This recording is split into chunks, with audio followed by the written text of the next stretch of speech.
We'll go ahead and get started. So thank you so much for being here and for your interest in this. And yeah, I just want to share a bit about freedom, which is like my favorite topic in the world. Freedom from habits, freedom from anxiety and worry, and just life being harder than it needs to be. So I'm going to spend maybe the first half or so of this webinar just sort of telling you a story of a client of mine and walking you through this different understanding of habits and addiction and anxiety and life really in general, the human experience, a different understanding of it, because I'm so passionate about this. Like, there are no real problems in life. We have problems for sure. We come up against problems all the time and we suffer a lot. But when we see how life works, we start to see our problems in a really, really different way. So no matter what habit or addiction or worry pattern or whatever, any of us might feel stuck in, and no matter how long we felt that way, honestly, there is so much hope, because innocently, we've all kind of got it wrong. And I did too, and still do in a lot of ways, I'm sure. So this is not about like being, like seeing everything perfectly or anything like that. But it's just some really like clearing up some really simple misunderstandings about how our mind works, what it means to be human, where our experience comes from, things like that I've seen when people start to get a more accurate feel for how we work and what this all means. Things change in amazing ways. And because it's based in a understanding, because it's an insight we have, it's a series of insights, and we really see it. We really see it in a deep way, like, oh, none of this works the way I thought it did. We see that in a big way. The change that we experience is real change. It's not like, oh, let me give you this plan. Go do this or go do that with your experience, or think this way or try to feel that way. None of that stuff is sustainable. And I know you guys all know that, or you wouldn't be here. Like I tried it for decades too. It just isn't sustainable. It isn't deep enough. But this understanding that is pretty much the deepest thing there is, I think, is deep enough. And it does work. And it does lead to freedom that's real freedom, like real shifts. So I'm really excited to share that. So anyway, I'm going to spend about half of the webinar, I'm guessing, kind of sharing some of that new paradigm. And then what I want to do, because I've had a lot of questions about this, is share my screen and show you the inside of the Little School of Big Change. So if you haven't, I'm sure you've probably all heard me talking about Little School Big Change. Maybe you haven't. You can just listen to the first half. That's totally fine. But if you want to see more about this, it's a wonderful community and online school I have. And again, I'll just kind of walk you through kind of like a orientation back when we used to go before school started, and you get to kind of roam the halls and check it all out and see what it's all about. So I'll do that maybe in the last third or so. And then again, if there's time for questions, I'd love to take them. And if there isn't a lot of time, I mentioned before, I'm going to be doing some Facebook Live sessions where I can answer lots of questions. So put them in the chat. Bonnie's going to capture them for us, and then I'll definitely get to them at some point. And finally, one more thing.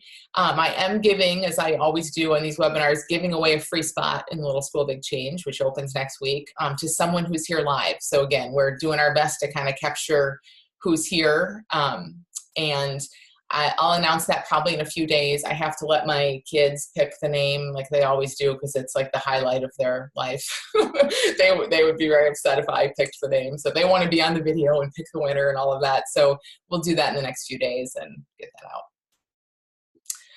All right. So let's dive in. So I thought I'd start by kind of telling you about a client of mine named Andy, who probably is going to sound pretty familiar. So Andy was a New York City high power, high stress investment type guy. And sorry, Andy, I just don't know more about your world than that. But he worked on Wall Street, and he was very busy, and he worked a lot, and he handled a ton of money, and he made a ton of money, and sometimes he lost a ton of money. But that was kind of Andy's life. So very fast paced, right?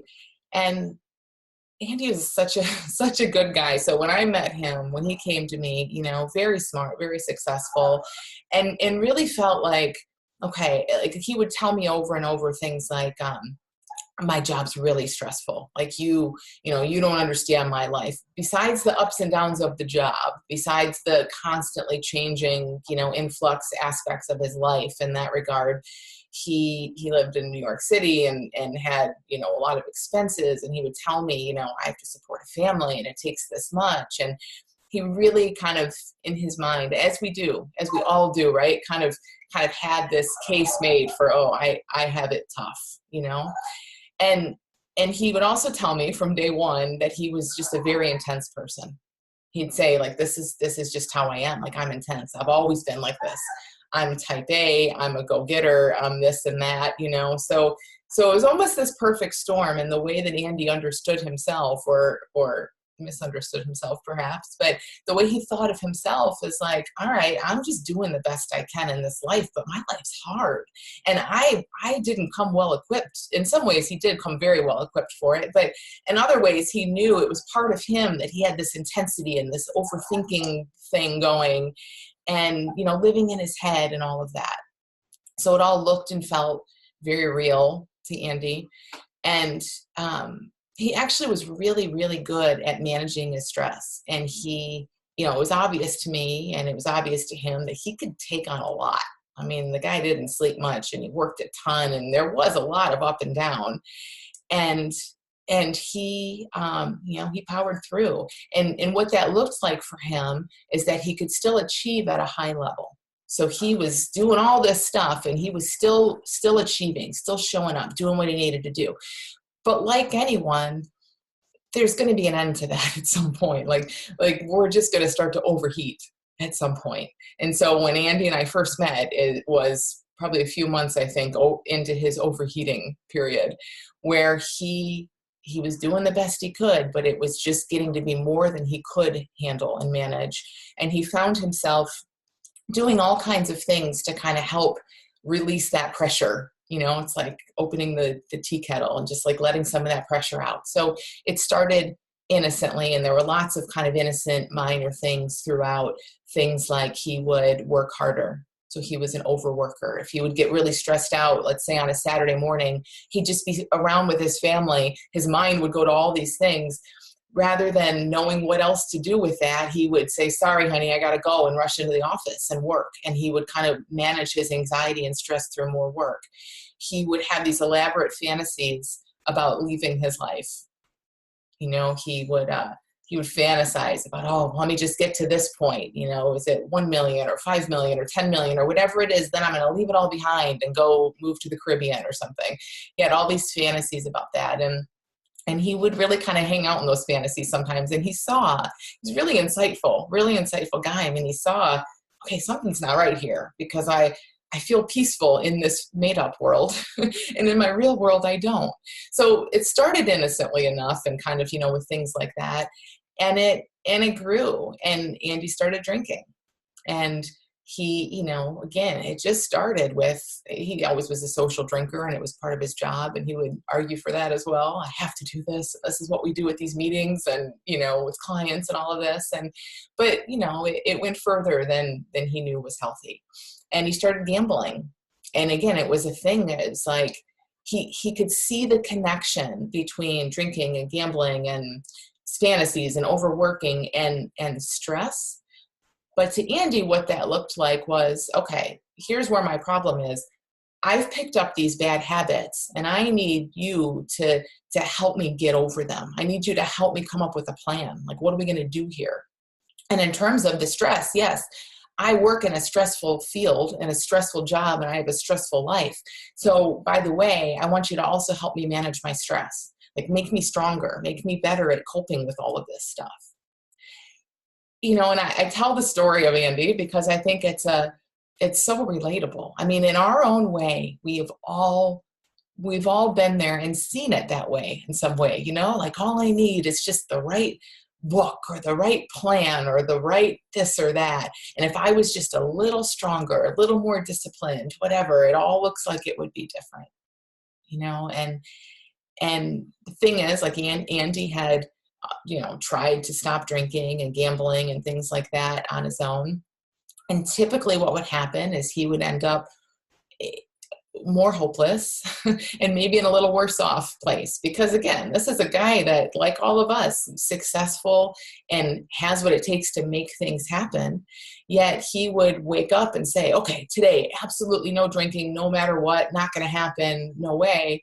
And when 5 o'clock rolled around and he really wanted that drink and he had it, or even if he didn't have it, but he really wanted it, he saw that as, man, well, now I'm really in trouble. Like I am not in charge here. I can't do this. And he's right. Like that's what we do, right? We go to work trying to make this change happen, and it doesn't end up the way we think it's going to all the time or the way we want it to. And then we tell stories about what that all means. So that's kind of where Andy was. And most of you probably know some of my story, and I won't go into it in detail because it's everywhere. But me too. Like I was caught up in lots of anxiety. I had a bulimia binge eating habit for 8 years, and I was smart and I had made a lot of things happen in life. So I told myself, and why the heck couldn't I make this happen? And I couldn't. And every time I tried to make it happen, and very much like Andy, like just the way I saw it, it's like, it must be this, or maybe when I move, or maybe when I graduate, or, there's always something out there that felt like it was missing. And then those things changed and happened, and here I still was in the same place. And so what I want to share here is what makes that change. And it's what made it for Andy. And it's what made it for me. And it had nothing to do with an external change or doing the right things, but with seeing ourselves and our habits and our lives in a really different way. So really kind of coming to see how things work, basically. So as you're listening to this, especially if you're kind of new to this, I really want to encourage you to just kind of consider, just relax and just kind of consider, like, what if it is this way? Because like I said up front, kind of our whole understanding about how habits work, how change works, how our psychology works is pretty backward, really. There's a paradigm that completely flips it on its head that we're going to share here. And, when something that we've all been brought up in and told from experts and doctors and all kinds of people is the case, and then here I am, sitting here in my office telling you, no, it's actually the complete opposite of that. I get it. I get that you're going to say, what, really? Or that tendency is there, and that your mind's going to want to argue with it or whatever it does. It's all so completely understandable. But just don't take that too seriously if you could. Just for like an hour. Just say, what if? What would it be like if this is true? And try not to listen to this with your own, like formulating your own strategy or your own behavioral plan, because that'll kind of take away from it. So we kind of have to start at the beginning. And the beginning is, again, you're just hanging out saying, what if this is true? Looking at the fact that we, by default, we're all 100% habit-free. None of us were born doing the stuff we do. Andy wasn't born, he clearly wasn't born drinking and gambling, but he also wasn't born intense. He'll tell me he was. He used to tell me he was, but he wasn't born intense. He wasn't born thinking ahead all the time, living in the future, worrying, watching numbers go up and down and getting caught up in that. And you were not born in whatever it is that's going on in your experience. None of us were. So in terms of who we really are and what these habits and addictions are, where they come from, all of that, it's so important to start with this and see that they're learned. That means, honestly, they are superficial. Now, I'm not discounting any of your pain. The pain is real. The struggle is real, all of that. But in terms of just our psychology and how we work and how this stuff lies, I mean, it's something that has been added. And no matter how long you've had it, and no matter how stuck or hopeless you might feel in it, it is still superficial, and there is still the real you, this deep, complete part of you that is free of it, that is totally resilient, that is not stuck whatsoever.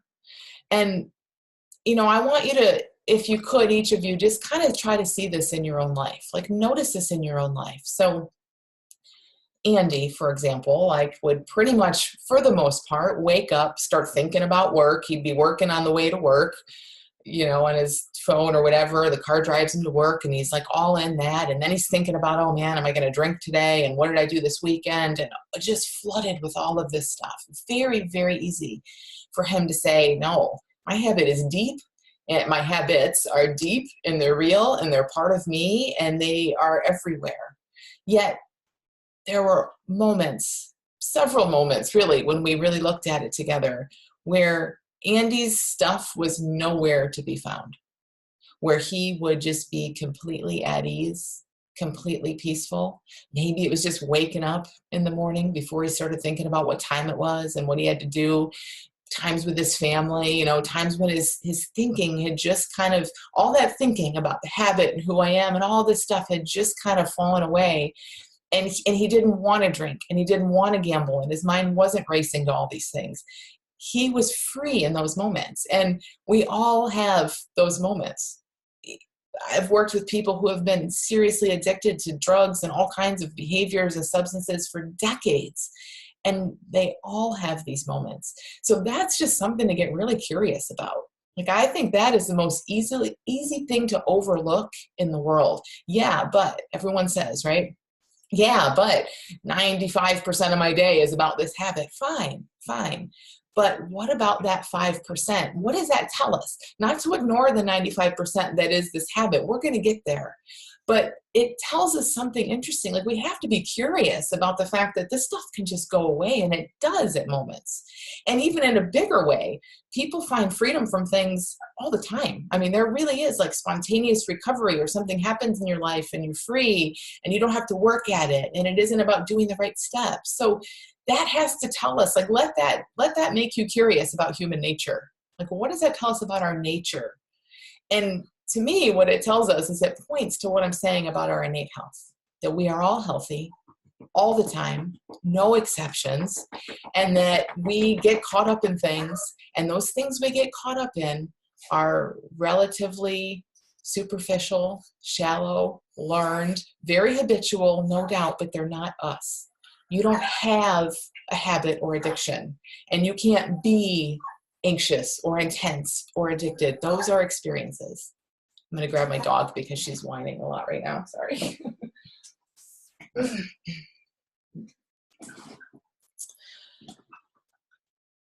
So that's kind of where we have to start, in this conversation is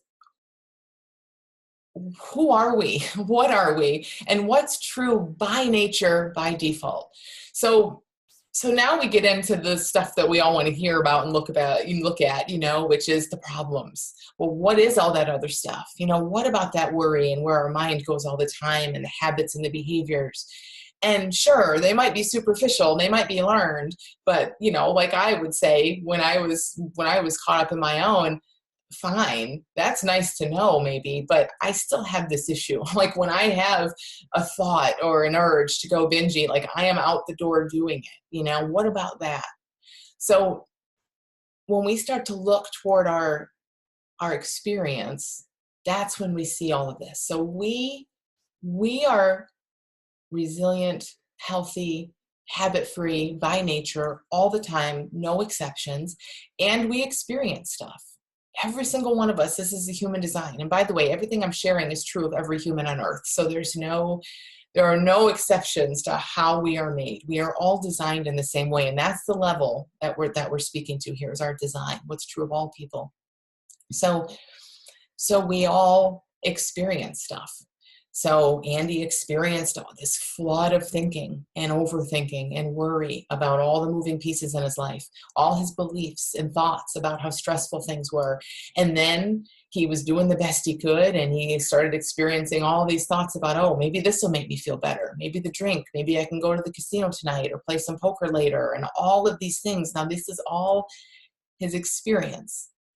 And the thing about our experience, again, it isn't us. Think about all the ways your thoughts, feelings, and behaviors, and even your physical body have changed throughout your life. You do not have the same hands you had as a child. You don't have the same beliefs or opinions that you had as a teenager. This stuff changes in big ways, moment to moment right now. We can have a thought and it comes to life within us in such a real way, an urge, a craving, a thought, an opinion. It's so big and it feels like us. But then before we know it, it's gone, right? A new one's come along.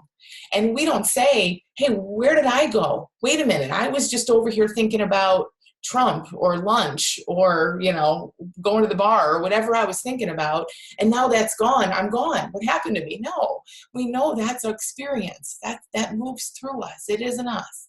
And there is an us that remains. And that's where we want to start to look, because I use this container metaphor a lot. I love it lately, of thinking of us as like this open container. All kinds of experiences moving through all the time. And I don't even mean like the big emotional dramatic stuff that we know is our experience. You get caught up in a worry or you have a dream or something, I don't know, like that stuff, we can see that as experience. But literally every single moment of every day of our entire lives, we're living in this brought to life experience within us, and it's not us, because how can it be?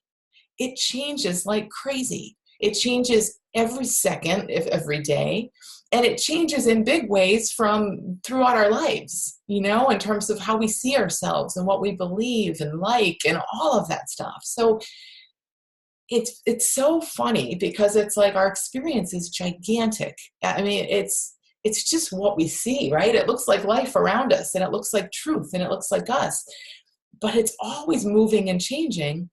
And it's so easy, so natural, human, to get caught up in that and to just be very focused on what's there because it's the visible part of life. I mean, it's like, it's what we see and feel all the time. And what I'm asking you to do is see that, but also know that there's a you that has never, ever changed, that remains the same. There's like a you that you can have a little chubby baby hand, and then you can have this older person hand, and that has nothing to do with you. And we all know that. There's a part of us, no matter what's changed, that has never changed. And that might sound kind of big or deep, or it might sound kind of woo-woo, but it's the most practical thing in the entire world, and it is what starts to pave the way for deep change. When we can start to look toward this part of us that is relatively invisible, so no wonder we don't see it. Duh, it's invisible. And all this experience is very visible. There's no question. It's not hard to understand how we get caught up in that.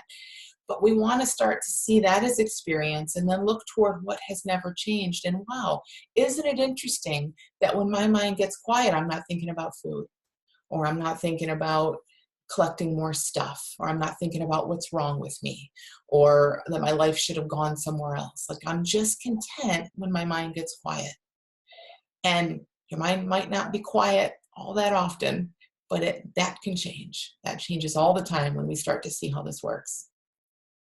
So we have kind of a picture here of who we are, which again is invisible. So bear with me, create your own picture, but look in the direction of, wow, there's an essence there that's always healthy, fully resilient, has no habits, always there. And then there's this stuff on top of it.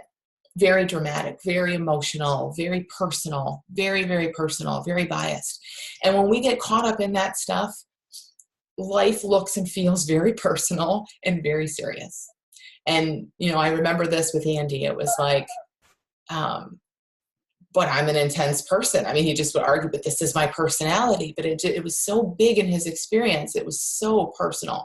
And it looked like something that had to change. And then it was like, but by noon, I'm thinking about when I'm going to get a drink. And then by 1 o'clock, I'm thinking about it even more. And all of this stuff, like, yes, that was his experience. It totally was his experience. But it didn't look like moving through thought to him. It didn't look like a moving through feeling. It looked like a statement about who he was as a person. And it wasn't. That was the misunderstanding, or one of the misunderstandings that had him really locked into his habit. is when this stuff would come up, it looked so real and serious and personal, and his mind would jump on it and start saying, oh my God, this drinking problem is like getting bigger than me, and I need to call Amy. I need to email Amy again. I need to do all this stuff. It just got bigger and bigger and looked more and more hopeless, and it wasn't. It was moving through him, but he didn't really get that until he got it. So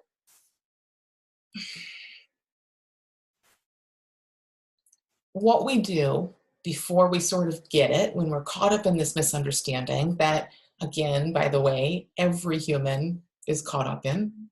I mean, it's, we are not taught this stuff for the most part, unless you had very enlightened parents. And even then we get caught up in it because it comes to life within us in such a real way. We have a thought, we feel that thought, adrenaline and urges and cravings and shame and all these emotions move through us. We're not, for the most part, knowing in that moment, oh, this is just my experience. I'm just the container. We get caught up in that and we take it seriously and personally. So this is nothing, as I say this, it's not personal about you either. We all do this. So, but we're starting to see, right? We're starting to get a little bit of a clearer picture here of that we're this essence, stuff moves through us. And when we kind of go back in the story of what we start to do around this, we are always doing the best we can to cope with what looks like a problem. So for Andy, he didn't feel well, obviously. He was worried about his life. And I don't know exactly for him how this came about, but the way it tends to go is, you stumble upon something that helps.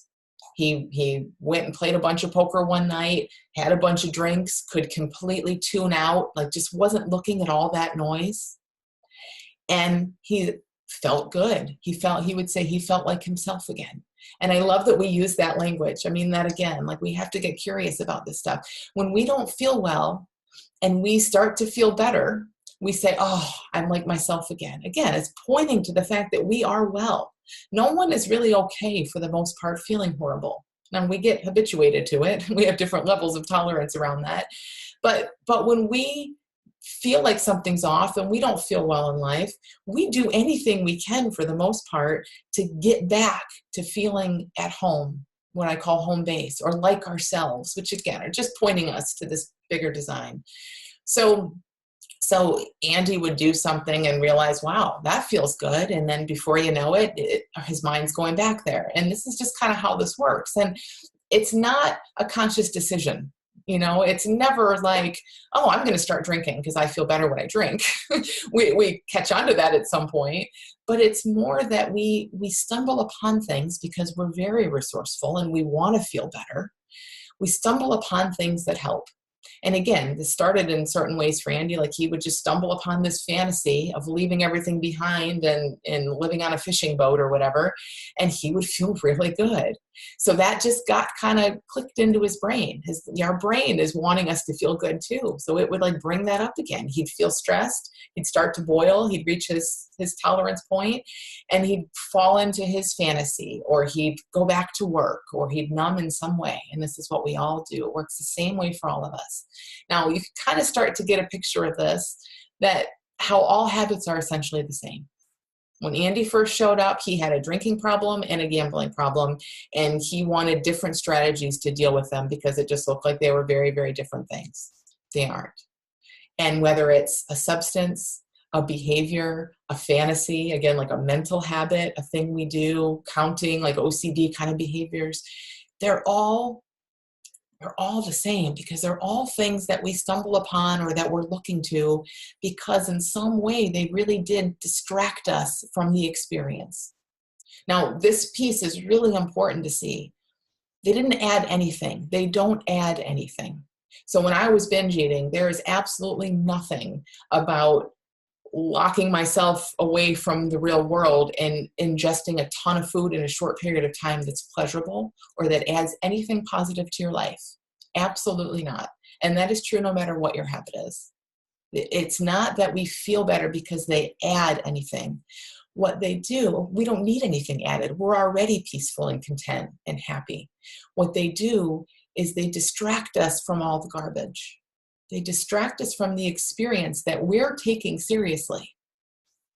The thoughts, the worries, the craving, even the cravings and the urges to have more and do more. That stuff's painful, but it isn't painful in and of itself. We experience it as painful because we misunderstand it, right? We don't get, oh, again, I'm the container and this is moving through me and it's going to keep moving. We're like, holy crap, why is it noon and I'm thinking about alcohol? Why has it been 5 years and I'm still stressed out about my work? Like, we take it personally and seriously, innocently, because we don't yet see how it works. And so we find things, we stumble upon things, not on purpose, but again, just innocently in life, trying to feel better, trying to get back home and feel like ourselves. We stumble upon things that start to look, especially to our little computer brain, like the fix. So, okay, alcohol handles this, food will handle that. Shopping, that'll distract me from this, and again, we don't think about it in that way, but we start to feel bad and our brain says, hey, go buy something, go drink something, go eat something. So again, we're all smarter than this. We're all wiser than this. I'm not saying that we, come up with these strategies and put them into place on purpose. Our mind starts to pair them. And what starts to happen is these things we do, again, even things we know are painful, even playing out anxious thoughts and cycles and things like that don't actually bring us any pleasure. None of this stuff really does. It's familiar and it's comfortable and it kind of distracts us from all the other stuff we're feeling and taking really seriously. And so we have a habit. We get kind of hooked into that. And that thing, whatever it is we're thinking, ingesting, smoking, doing, whatever it is, starts to look like something we need. It gets associated with our well-being. And as soon as that happens, of course, we're going to go there because we're not here to feel bad. And we know that. And we will, it's pretty much an instinct to do what we can in any given moment to feel good. And when that's the best we can see from our understanding of life, that's just what we're going to go toward. So our habits are not problems. They create problems for sure, but our habits are solutions. Andy's habits were the best solution he could see. And again, not in a conscious way. He didn't choose these as solutions, but the best way he stumbled upon to help himself feel better. And the problem in this scenario, if we want to say that, it's not really a problem, was that he was under all this stress and he thought it was real. He thought he had a stressful life and a stressful job and he was an intense person and he didn't see a way out. So when he would feel that stuff and feel it in a big way and it would come to life within him, it just looked real and personal and serious, and he didn't see any other way around that. So of course he found these solutions and they helped. As far as bad solutions go, they helped. They did. They numbed him from that. They distracted him from all of that. But the problem then now, as we see it in a bigger picture, you can start to see the problem is a feeling or a thought or an experience that we don't see as something that's self-correcting. Every single thing you think, feel, do, feel pulled to do, all of that, it is part of that experience moving through you, the healthy, resilient container. So it is moving through you, and it must change.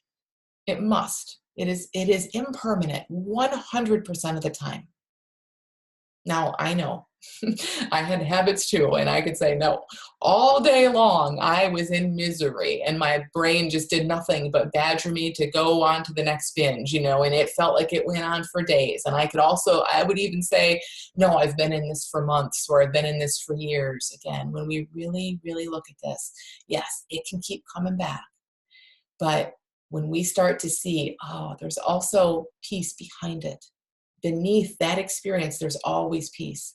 And maybe you're at a point where you only have these little fleeting moments of peace relative to all this big experience that feels real. But still, peace is there. We're just caught up in the drama and thinking that's real. The more we start to shift and be part of that invisible, look at that toward that invisible stuff that is really us, feel connected with that, see the experience as, oh, this doesn't feel good. This is a big urge, a big craving, a big feeling of shame or fear or whatever we're feeling. But know that that has to change. It must. It absolutely must. It's how it's designed. Our experience just moves through us. And the more we see that, the faster it moves. And I don't take that too literally, but this is how people change. Is we start to, we still have this stuff showing up at times because we still have the same computer brain we've had for a long time. Your brain learned a certain way to see things and think and all of that, and it's not going to just give that up instantly. Sometimes it does, but most of the time your brain's going to give you what your brain gives you, but you aren't that. And when you don't care so much because you see how it works, you don't get as caught up in it. That means you don't sit and replay it, and you don't fear it, and then you don't add things to try to numb from it. You see, like what's really the problem is a feeling. 100% of the time is a feeling that we don't see is not us, and that it's going to change on its own. When it feels big and real and looks like something we need to do something about because we can't handle it, we will reach for anything around. But when we start to see, no, this moves through us, it's like the weather. You can hate the weather all you want, but it never makes sense to try to change the weather.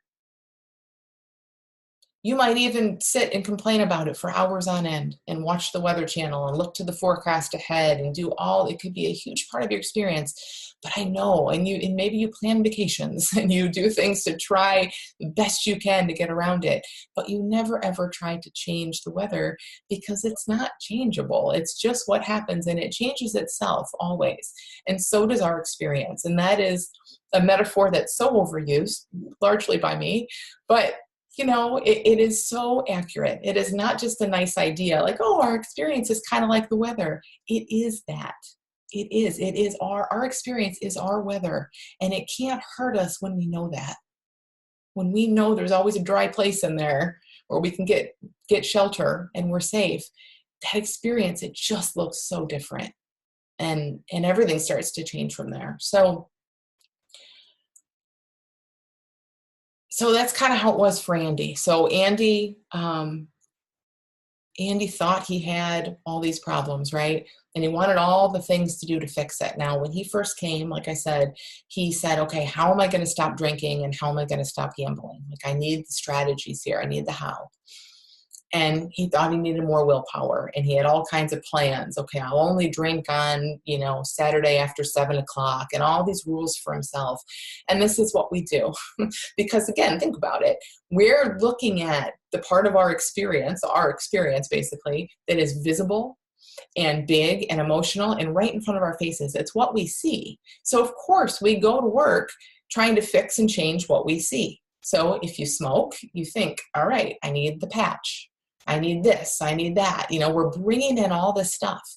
And the patch is a great example because all of the stuff we bring in are patches. It's like they're Band-Aids. They're Band-Aids because, and it's innocent. It's so innocent. Of course, we reach for a Band-Aid because, first of all, that's what's sold to us everywhere is a Band-Aid solution. And there's a certain logic to it. We are so caught up. Like Andy was so caught up in how many drinks he had every week and what time of the day he would start thinking about drinking. In his mind, those were like just his ironclad proof that he was an alcoholic and he needed a drinking solution to his drinking problem. Except, again, all the solutions that he would try only made it worse. And that's how it goes. We put the patch on because we don't want to have the desire to smoke. But kind of what we're doing in that, again, this is so innocent, but kind of what we're doing in that is taking our own power away and saying, oh, I can't feel that feeling. If I feel the feeling that I want a cigarette, I'm just going to have one because my feelings own me, right? They are me. That's how it looks. So we do things to try to not have the feeling, or we have feelings and cravings and desires, and we just instantly give in because we just think we can't handle that. We can't feel that stuff. And this is not about, again, this is what Andy wanted, right? How do I get stronger? How do I have more discipline? It's not about that. It's not about sitting with bad feelings. That's not at all what I want for any of you. I couldn't do it. I couldn't do it. Sit with a bad feeling that felt like me and that felt personal. No way. I would binge every single time. So it's not about that. It's about seeing that the feelings are not what they appear to be. They aren't you. There's always that dry shelter that is you. The experience moves. And in the beginning, that can just kind of sound, again, like another metaphor, another nice idea, but it becomes something that feels real. Your experience of life starts to feel different. I can feel fear and anxiety and worry and all kinds of habitual thoughts that have been with me since I was a little kid. And it's different. Like, they don't need to go away because I know what they are. I know this is just an illusion. Basically, it's an internally created experience that is going to move through me. Now, when it used to look really important, when it used to look like, oh my gosh, here I am, I feel anxious again, I'm probably going to have a panic attack, I jumped on that feeling and I wrote it all the way through, and no wonder it was huge. And it did, throw me off, and I did get so caught up in it. I was like this with it, watching it because it looked real and personal. Now, I'm not kidding you, the exact same thoughts and feelings and things show up, and you might not like everything you experience, but deeply knowing that it's not you and it doesn't need a fix. You don't need to numb from it or hide from it. It doesn't need a fix because it's completely self-correcting. Everything we feel is safe and self-correcting. And coming to deeply see that, just can't even tell you. It just changes everything. So that's how it went for Andy. Like, as he started to see this too, as he had all these problems, was looking outside. What do we do? How are we going to do this? What's wrong with me? All of this, and just by starting to see, oh, wait a minute, I'm the space beneath all this stuff. It's like this distance grew. Now, this didn't happen overnight for him, but it happened steadily, and things improved and changed for him in a big way as he started to see this. It was like he'd wake up, the same old thinking would be there. But initially, he was suspicious of it, because we had looked at this and he was seeing, oh yeah, when my mind goes off into all this habitual worry, thought, playing out my day, playing out my week, what if the stocks go down? How am I going to, what if we have to move? He was just on to that in a way where he wasn't as hooked into it. It was still there, but he wasn't as hooked in. And when he wasn't as hooked in, it's like he wasn't grabbing it and going on this roller coaster ride handcuffed to it. He could let it just kind of be there. There was a space around it, and it changed quickly. It just wasn't there in the same way. When he stopped trying to fix himself, he could have a thought about having a drink at noon or at 7 o'clock in the morning, and he knew it was a thought. When he didn't know that was a thought that meant nothing about him, that was going to come and go and fade away, I mean, it was gigantic. I have the emails to prove it, the frantic phone calls to prove. Like, it was like, why? And me, and I can't believe this is showing up, and what's going to happen? And it was a thought. And when he saw it for what it was, I mean, it just meant nothing after a while. And again, this was a path he was on, but it didn't take long. And he started to have more and more space around his experience. And then he'd be out and really want to gamble or drink or, whatever it was he would do, or have that urge to go work to make his anxiety go away. And he could feel that, recognize it, notice it as experience, and he didn't have to do anything about it. Sometimes he would, and that's fine. Sometimes we do. Sometimes it feels that big that we just do. And so what? It's one moment of one day of your life. Like, so he gave into it sometimes. Big deal. Most of the time, he started to see, wow, this can be here and I don't have to be a slave to it. And, me too. Like, that was my experience as well. It was like seeing this in so many parts of life and seeing it's not about controlling my experience, because we will never, ever do that. That is a losing game. You will lose every time. We're not in charge of what shows up. But we can rise in our consciousness, in a sense, and come to see it in a different way. And that's how I found this freedom that truly is freedom from my binge eating bulimia. I mean, there's nothing to cope with. There's nothing to manage. The thoughts don't show up anymore for the most part. But if one does, okay, It's an old remnant. I have a really good brain. So I just tell myself, hey, I must be really smart. My brain really wants to remember this stuff and keep spitting it out. But that has nothing to do with me. It's just what a computer's doing. So that's what's on offer. And again, it's through my story and Andy's story. I mean, this is available for everyone because it has nothing to do with you. It has nothing to do with you personally. Nothing. We all have the same design. Because you're innately well right now, because you're habit-free right this very minute, when your thinking settles down and you aren't taking the experience so seriously, you're good. You're fine. You have everything you need. Because that is true, by nature, for every single human who ever walked the face of the earth, we all have the same design. The design makes this true, that we're free already. We just don't know it.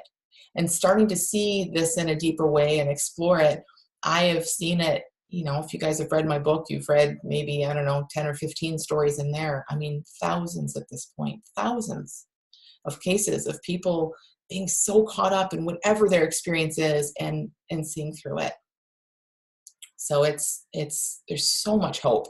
It's available to every one of you, and it's awesome. And it isn't about making any change happen. It's deep in that way, that once you start to get more familiar with and comfortable with that invisible part that is us, and you take your experience in stride a little more and you don't worry about it, it's just amazing how things shift and you kind of can't go back. Now, I can definitely get caught up and worry and overthink things, but not for like hours or days or weeks like I used to. It just looks different, really different. And that's why this is so sustainable. So let's give you a tour of the school. So, for me, like I've been sharing this in writing and with one-on-one clients for several years. And last year I developed a little school of big change just because, for many reasons, but primarily because I want to share this in a bigger way with a lot more people. And I just can't do that in a few hours a week. So this school is a place where people can go and have gone since last June. We have hundreds of people in the school already to really see what I'm sharing here in a deep way. There's content that walks you through it to where this kind of starts to get into your bones. It's not like, oh, that's a nice idea and a nice metaphor. You immerse in this understanding, and what's invisible, that invisible part that we all want to see, it kind of starts popping out of the woodwork and it starts looking like, wow, that's been there all along. I've been ignoring it. I've been so caught up in what I think and feel and do that I've been ignoring what's here all along. So it really starts to shift that for you. So I'm going to share my screen and hope this works.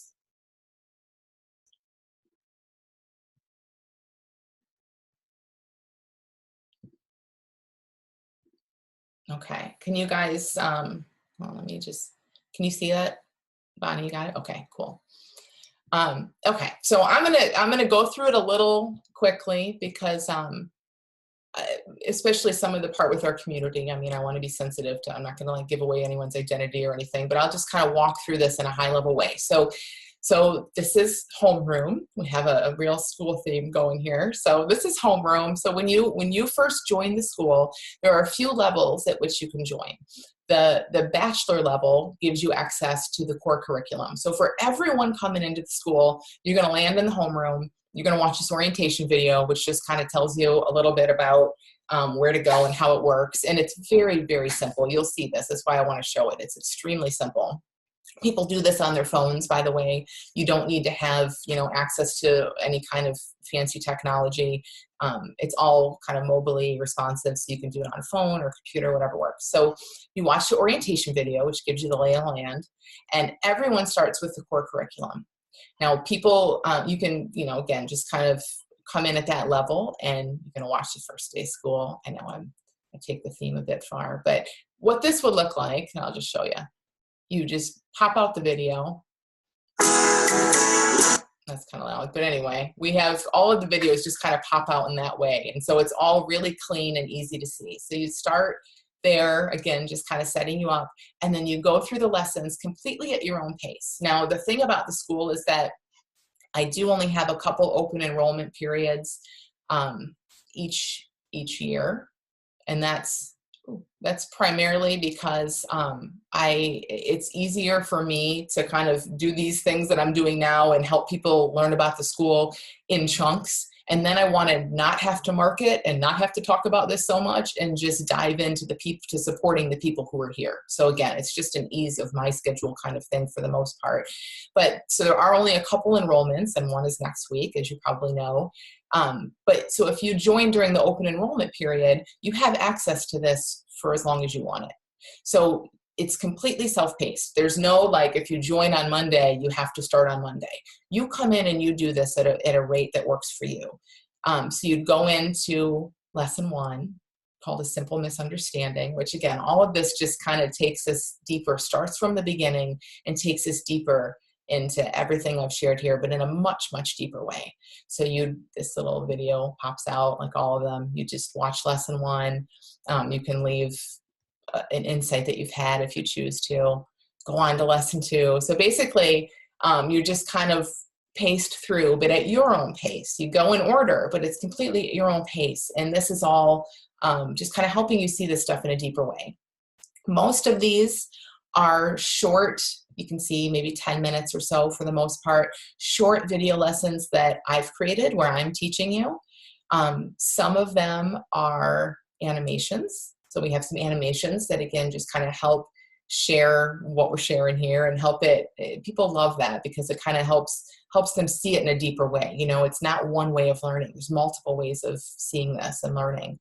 There are quotes throughout. You might have seen that after each lesson. There are different quotes that kind of hammer home like the main point. And they're great. You know, I love sort of the topics, it's, you know, who you really are. The dinged up dinner plate, you can use your imagination on that one. Who you think you are, your machinery. So we look at kind of how our brain works.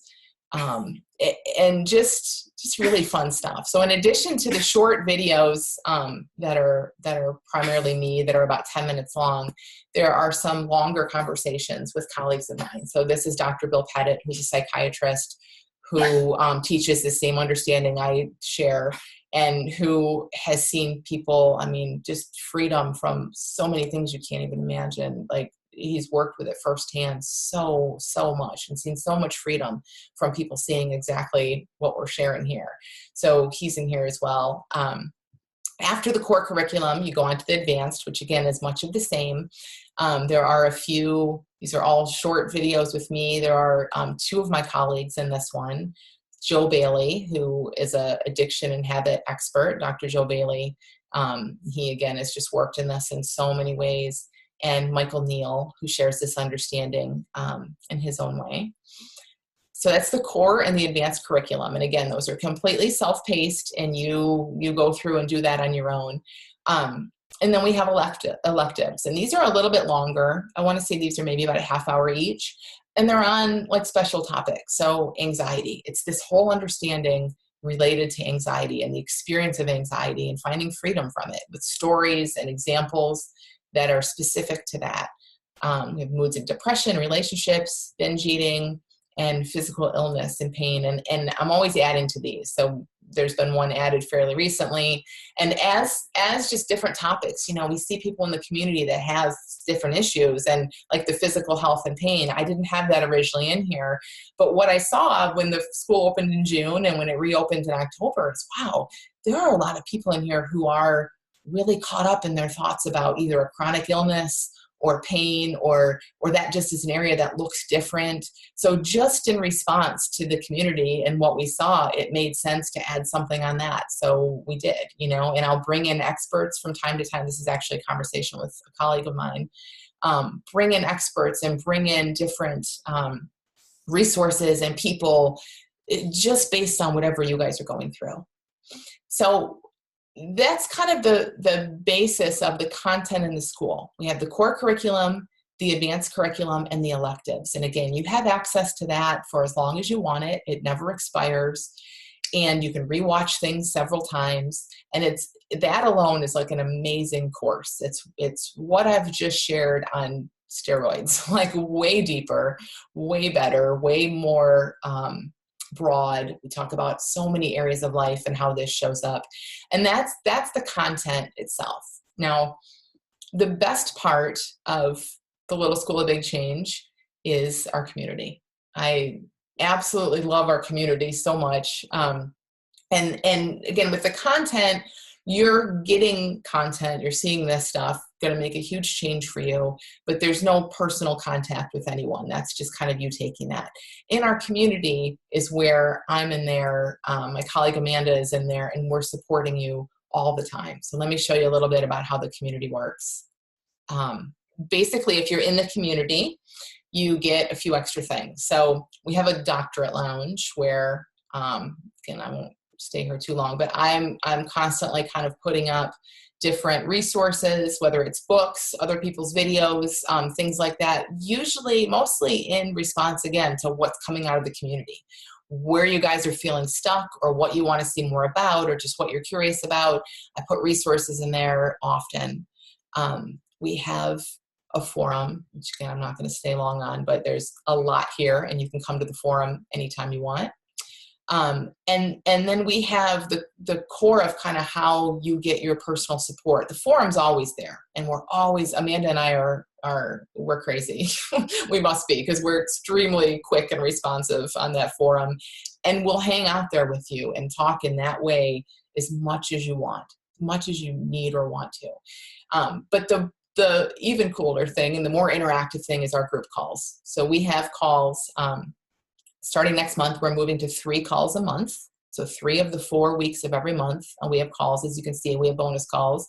And these are group calls where I'm just coaching and supporting, and you can show up. It's a small-ish group of people that shows up on these calls, and anything on your mind, anything you just want to hear more about, any questions you have, anything you want personal support on, bring it. And it's amazing because you get your own personal support. It's like you having me as your coach for $39 a month. You can show up 3 times a month to these calls and get coaching for $39 a month. So it's great for you in that way. But honestly, what I see as the huge benefit of this is you get to see other people being supported through their stuff.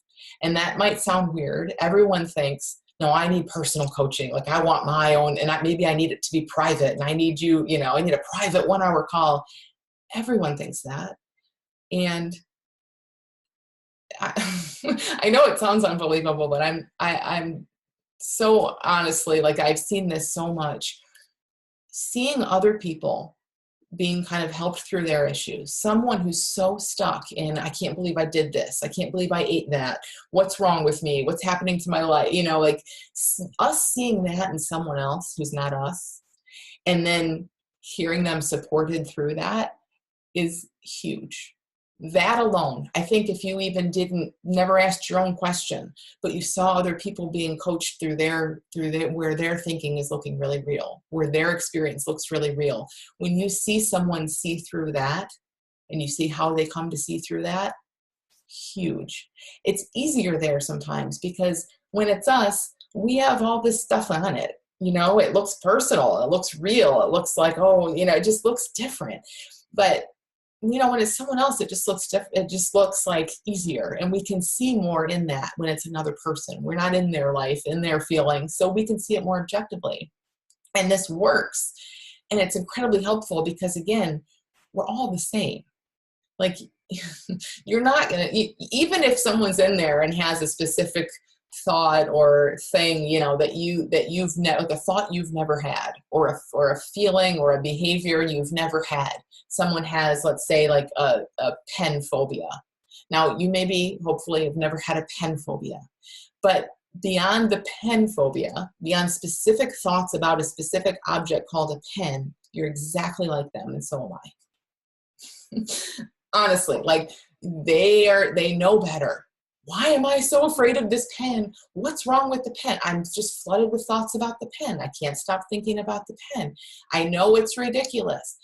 Yeah, me too. In every thought I have, and you too. So it's like, it's not about, and that's, again, so much of what we share here. It's not about what it looks like it's about. It's never about what it looks like it's about. It's about seeing our experience in a deeper way. And when we get to see a group of other people that you come to be friends with, that you have this community with, sharing their stuff and being supported through their stuff, you start to see more and more, oh yeah, that's me too. That applies to me too. And it helps you in ways you couldn't even imagine. So we have these calls, and as you can see, they're all recorded. There's, you can join live, and we love when people join live, but they're recorded on the call, and you can watch the video, or you can just download the audio, whatever's easier for you. So that is, stop sharing. That's the Little School of Big Change. That's what it looks like. It's cute and simple and easy, and it has been so helpful to so many people. If you guys are watching the Freedom series, you'll see a lot of the people from the school sharing their experiences, and there are so many more. Next time around, I'm gonna have so much fun collecting more and more stories, because just, like Bonnie could vouch for this. We have these calls, and it's amazing what people share, like what has shifted for them, and how things look different, and their habits and their anxiety and the things they came in for, yes, but things we don't expect. And again, this isn't anything magical about this school or me or the type of coaching or therapy or any of that. It's when we come to see the truth about who we are. That's it. This is on offer to anyone. It's just about being less caught up in all the clutter and the experience that we think is us. We're so confused about that innocently. We think we are our experience, and we aren't. And just having that separation, it literally changes lives, and it clears up anything that looks confusing. It has the ability to do that, and it does that for many, many, many people. So let me check out some questions. I just want to say too, just again quickly and logistically, the school opens for enrollment. Again, it's usually only a couple times a year. It's opening next week, April 23rd, and it'll be open for just 4 days. So until April 26th at midnight Eastern time, that's when we'll close it. And again, I don't mean to make it, a big event or like close anybody out. I just keep it like that so I can do this kind of stuff, talk about it, and then turn my attention there and just support people best we possibly can, and keep improving the school and adding things and making it a great place. So you will have 4 days. I really, really encourage you to get on the wait list. So if you go to littleschoolofbigchange.com, there is a wait list. And if you just put in your stuff there, there's all kinds of bonuses. You want to check your email like next weekend-ish, kind of right before the open enrollment, and just see. Because for people on the wait list there's sometimes opportunities to get in a little early or to get some great bonuses. And we have some really, really awesome bonuses this time around. Which I'm excited about. More time with me, more time with Amanda, who again is a coach who is free from 23-year eating disorder herself and helps share this. So there's some great opportunities for some bonus stuff, including some personal time with the two of us that you might not want to miss. And that's that. And I don't know when it'll be open again for sure, but I would guess I know it's going to be at the very earliest, it'll be late 2018. Again, specific questions about that, put any of your questions in the chat, but specific questions about any of that would be great stuff to bring. If you want to come to any of the Facebook Live sessions I'm doing, there's one this Wednesday at 1 o'clock Eastern. There's one Monday, the day that the enrollment opens, April 23rd at 1 o'clock Eastern. And then there's one Wednesday, April 25th at 1 o'clock Eastern on my Facebook page, which is just Dr. Amy Johnson, Facebook/Dr. Amy Johnson. And I'm going to answer lots of questions and logistical stuff there. So let me just quickly, I know we're a little over. I love it. So many people hung out and are here past the hour, which I really appreciate. So let me just kind of see.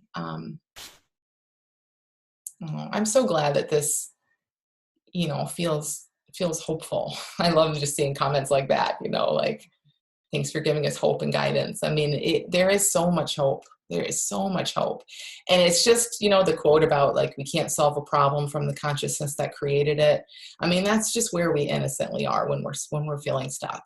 It's like all we can see. And me too, like I'm stuck in certain areas of my life, things that I would love to be different, not around habits or, addictions anymore, but like I don't know, just whatever comes up at a time. It's like, oh, I know this should be easier, or I know there's something more possible here. And we just can't see it until we see it. You just can't, you can't will yourself to see things differently.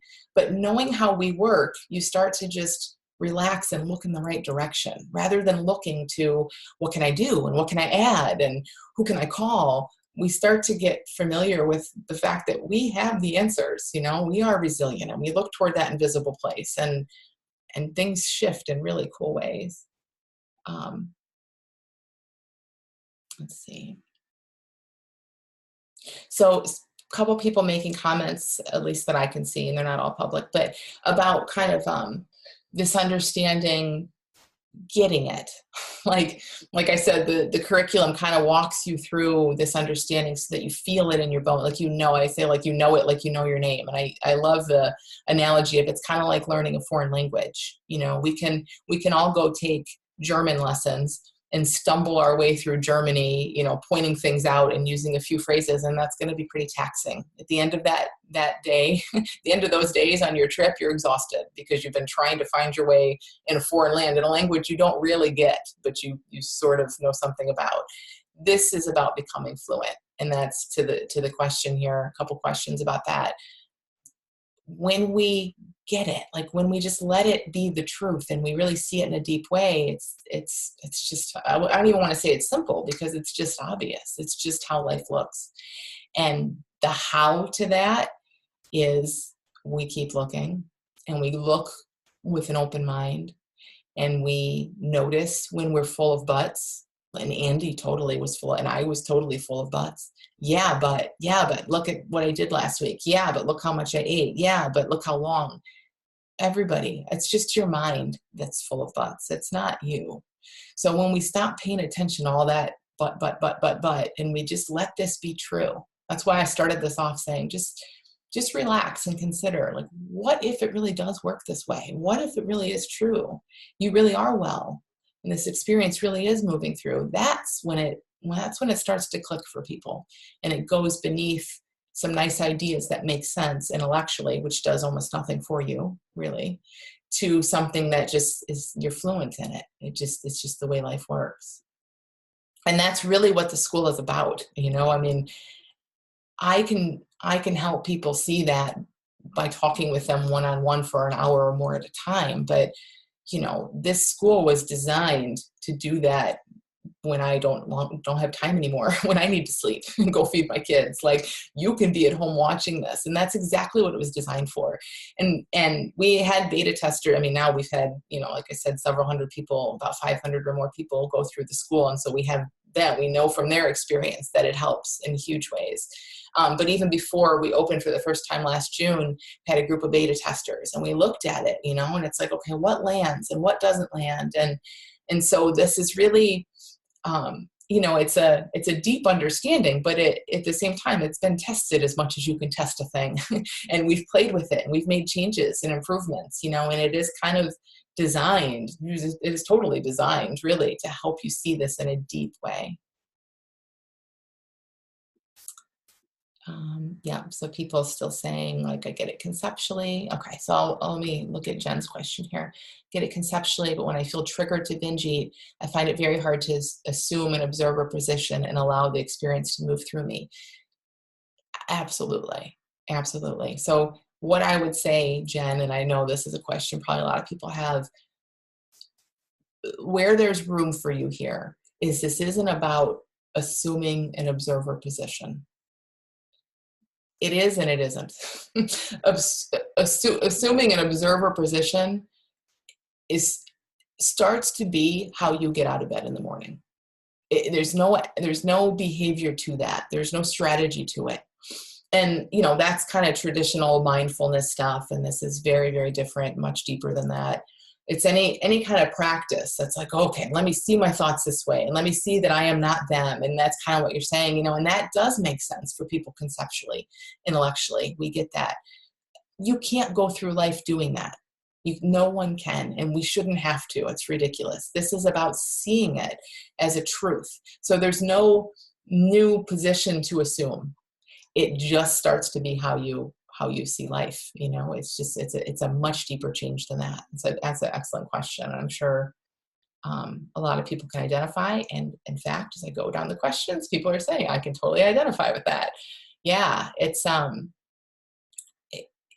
nothing to do.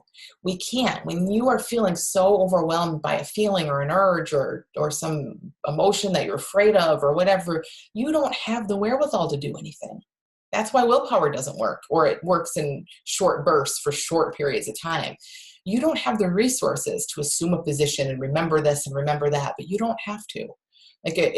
Just like when you're fluent in German, you don't need to think about what you're going to say before you say it. You just open your mouth and say, "Where's the bathroom, please?" And it just flows out of your mouth because you're fluent. That's what we're going for in this. And that doesn't mean you don't have hiccups and forget it at times. When we're still human. You're not going to become anything other than human. You're just going to be human in an easier way. This just kind of sinks in deeper than that.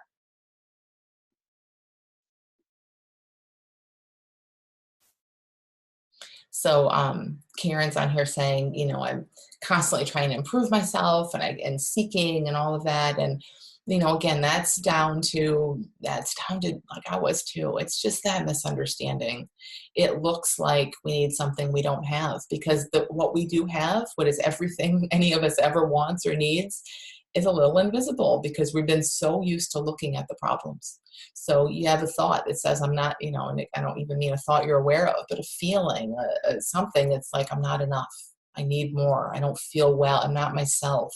That stuff comes up. But as we see more about that, we get onto that.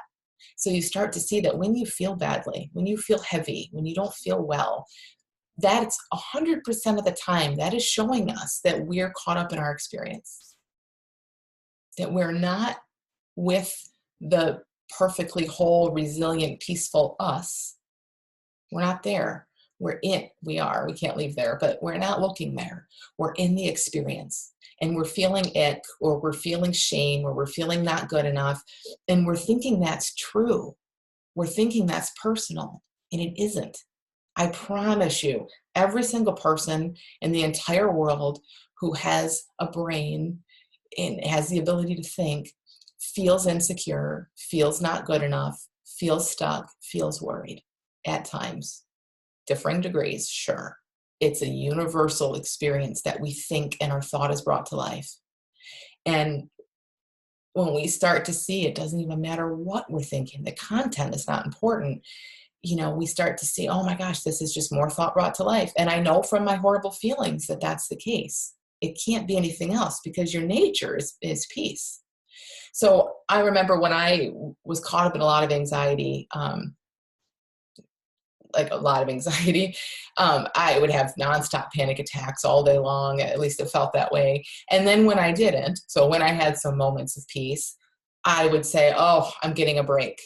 That's the way it looked. It looked like I'm the anxiety, because I've been diagnosed with 3 different things related to that. So clearly I'm the anxiety. And occasionally it leaves me alone. Well, that's a horrible, horrible way to see it, but that's just the way it looked, because all I knew was to watch my experience. And 90% of my experience in those days was anxiety, and 10% wasn't. So I discounted that 10%. Now, as you start to see, wow, we don't need to watch our experience. We're always the 10% or 1% or whatever it is that's free. That's us. The experience is never us. It totally shifts that. It totally changes it. So we start to know where to look, and we just get more comfortable in that. Okay, let's see. Oh, I love just people saying, no, you're not the only one, and that's, again, such the benefit of a community. Such a benefit of the community. And people saying, and I know this is so common, and we're actually doing a special class on this in the school next month, about this thing of waiting for that aha moment.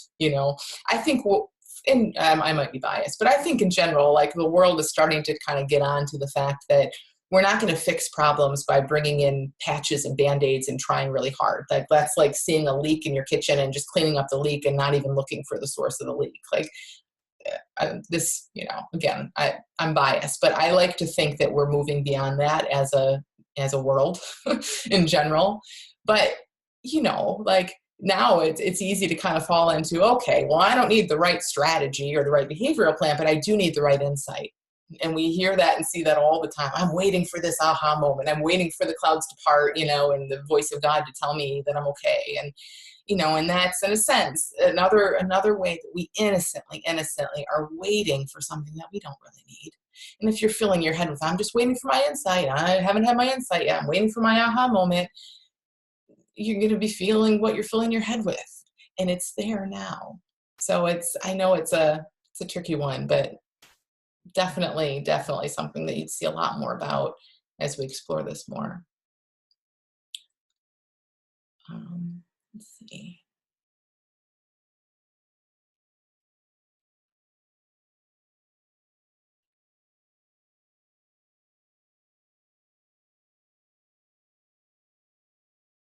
Yeah, and people saying, and this is common as well, like I've read Amy's book and really have seen a lot, but then I still get kind of caught back up in it. Or for any, like people tend to have, and I did too, had some big insights and big shifts upon first hearing this, because it's so different. It's like it just shifts the whole paradigm and shines light on things. And people do find some instant relief and change, usually pretty quickly. And sometimes, not always, but sometimes that old thinking will come back. And again, it's only that your brain has been like, it's just the machinery. It's like your brain has been thinking about things and suggesting things to you and talking to you in a particular way for your entire life. And it can take a little, like, it's not surprising that we get caught back up in that at times. But there's such a difference between that looking like a problem and that looking like, oh, I fell off the wagon, I'm back to square one, I need to start over. All of that stuff's made up. There's no wagon, there are no squares, and there's no problem with falling back into old thought. It could not possibly be a problem. The only thing that starts to make it into a problem for us is when we assume, innocently, we take that to mean that we can't change, or we aren't okay, or we need to start over, or whatever stories we tell ourselves. And that's, again, the beauty in not only seeing more of this, but in being part of a community where I see that. I see that in people all day, every day. So I'll see it in you too, and those are some of those things, they kind of sneak past us. And it's wonderful to be able to share and say, hey, this is what happened, what's going on, and have people that know this, that have been there, point out what you can't quite see yet. Or, like I was saying earlier, hear it in someone else. So one of your fellow students, one of the community members will say, oh yeah, I had this big binge this weekend and I had been free for 2 months. And you will see in them, oh, okay, they're fine. They just don't see that they're fine. And again, everything we see in them starts to like it's all true of us as well. So that's an awesome thing about the community.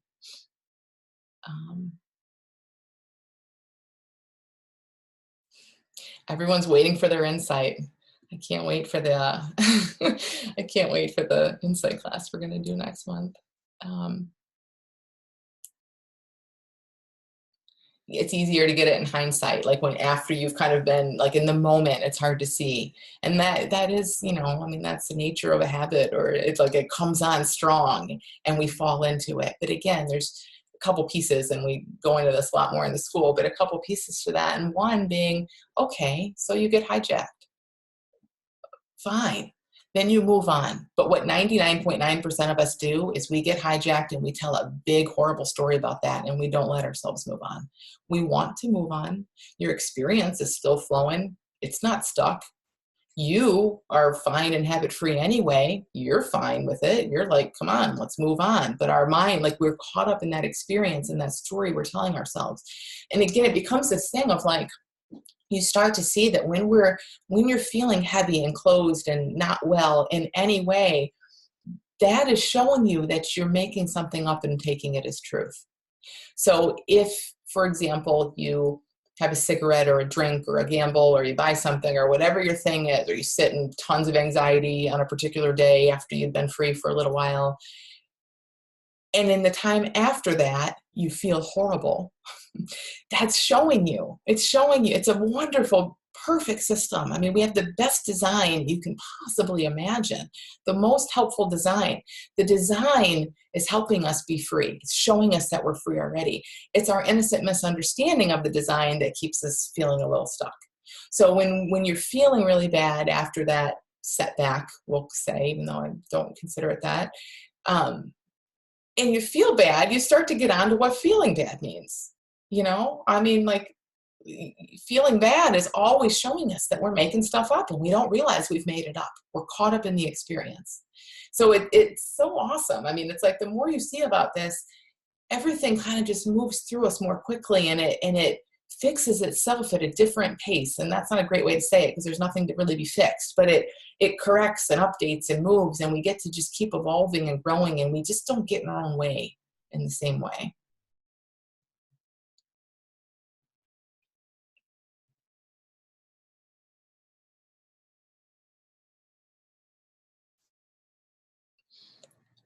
Some people are asking about specific strategies, like, would it be helpful to do this? And when I'm feeling really like hijacked by a lot of urges or that type of thing. And um, just in general, I just want to say there's lots of things that we can do that help, but you guys are like really smart and you really want, I mean, we all want freedom, right? We all want to feel freer, and not feel like we're doing things that we know that we don't want to be doing. If there was a specific strategy or little thing to do, I bet you would have come across it. I bet you would have tried it. Like, if there was a thing that worked, we would know. We're not like living with blinders on. I mean, we're resourceful people. If you showed up just by virtue of the fact that you showed up to a webinar, I know you're a resourceful person that can find lots of resources, that is familiar with the internet. Like, it is not a lack of information. It is not a lack of information. And it is not that you haven't tried that one last strategy. It's so much bigger than that.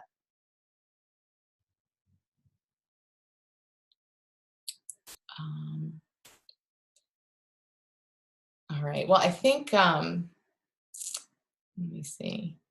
I love that you guys put all these questions. And again, it's my favorite thing to do in life, pretty much, is to address questions like this and kind of help people dig in. And that's again, probably in a unconscious way. That's probably part of why I designed the school like this too, because I love our group calls so much. I get to just do this and just dig into your questions. So as much as I would love to just sit here for the next hour and do that, I'm really grateful that you put them here. I'm still kind of scanning some just to see some big themes, but again, we're collecting these, and I will be addressing them over the next week or so and beyond, and obviously in articles and all kinds of things I do. So thank you for putting them here, and if I don't get to them all, I'm sorry. Yeah, so this how question, and I'll just kind of end it with that for now, but I actually did a free webinar a few weeks ago about how to change without how-toing it, because everyone asks, and I did too. How does this happen? How do we do it? Tell me what to do. Andy did too, right? That's part of why I picked him as an example. He's just like all of us. We all want to know how. And there is not a set of steps or behaviors or thoughts or mindsets or perspectives. There just isn't. There is a deeper understanding of who you are as a human being, a truer understanding, because innocently there's a lot of misunderstanding floating around out there, and paradigms that are shifting in huge ways. I see it, huge ways, that traditional psychology and self-help and these paradigms are just falling apart because they weren't helpful, and people are onto it, and deep understanding like this is taking its place, and it's still happening. So it's like, that's what we're pointing to here, is inside out, like, what's the truth? Like, how can I see this more clearly? And having a shift like that works. Again, if you want to take a walk or a bubble bath when you have the urge for a drink, if that works for you, do that. Don't waste your time with something else. But the thing is, like we've all seen, it doesn't tend to last. It just isn't it. And this is deep. This understanding is deep. It's to the point, and it's and it really helps people. So that's about as much as I can say in the how, because it's really about showing up, like I said, with that sort of what if this is true mindset. Just showing up with that and then seeing what lands. We are all designed to change. We are all, I mean, it is our design to grow and evolve and be free. We are free. And so it's not that hard. It's not as hard as it seems. It just feels hard to us because we've been looking in the wrong direction. We've been doing the wrong things innocently.